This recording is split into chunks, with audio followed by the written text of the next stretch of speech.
So wouldn't it be amazing if our phones could see the world in the same way that we do? As we're walking around, being able to point the phone at anything, and then have it actually recognize images and objects like the human brain, and then be able to pull in information from an almost infinite library of knowledge and experience and ideas.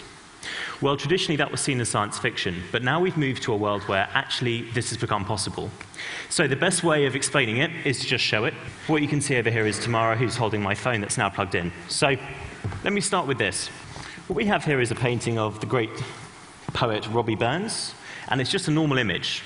But if we now switch inputs over to the phone, running our technology, you can see effectively what Tamara is seeing on the screen. And when she points at this image, something magical happens.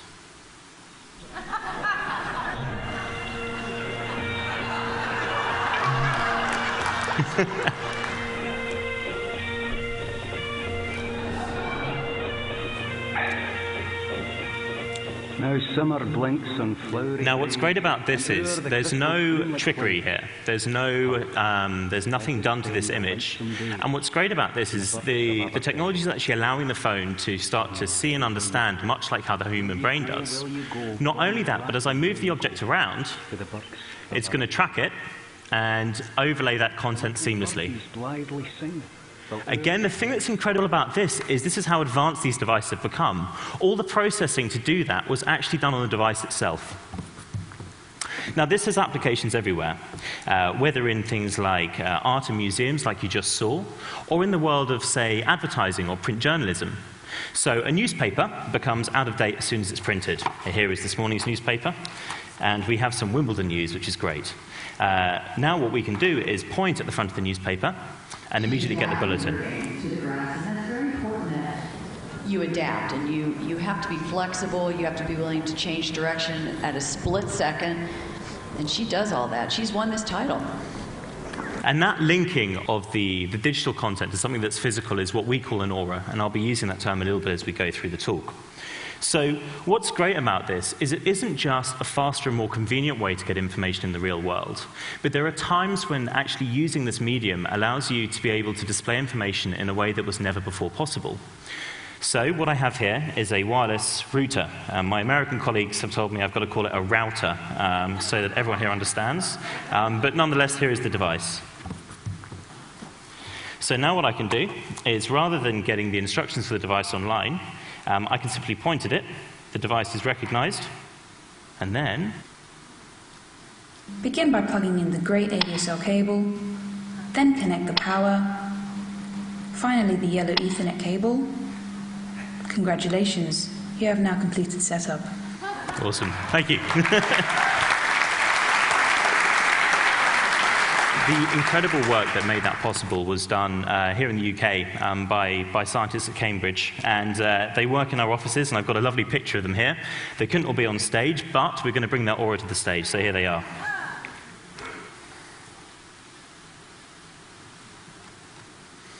They're not very animated. This was the fourth take, I'm told. Okay. So, as we're talking about Cambridge, let's now move on to technical advancements, because since we started putting this technology on mobile phones less than 12 months ago, the speed and the processor in these devices has grown at a really phenomenal rate. And that means that I can now take cinema-quality 3D models and place them in the world around me. So, I have one over here. Tamara, would you like to jump in?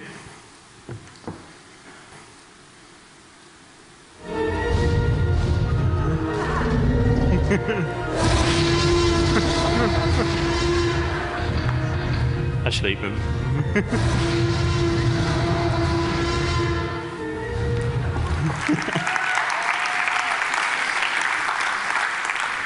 so then, after the fun comes the more emotional side of what we do, because effectively this technology allows you to see the world through someone's eyes, and for that person to be able to take a moment in time and effectively store it and tag it to something physical that exists in the real world.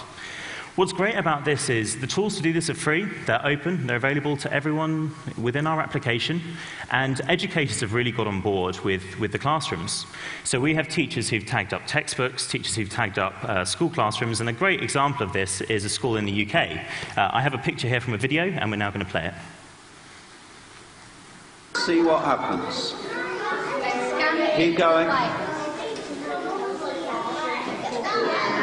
TV! Now move it either side, see what happens. Move away from it and come back to it. Oh, it's got, that is so cool! Just a normal piece of And then, have you got it again? Oh my god! How did you do that? Because it's in my iPad. That's how you... So it's not magic. It's available for everyone to do. And actually, I'm going to show you how easy it is to do by doing one right now. So I'm told it's called a stadium wave. So we're going to start from this side of the room on the count of 3 and go over to here. Tamara, are you recording? OK, so you all ready?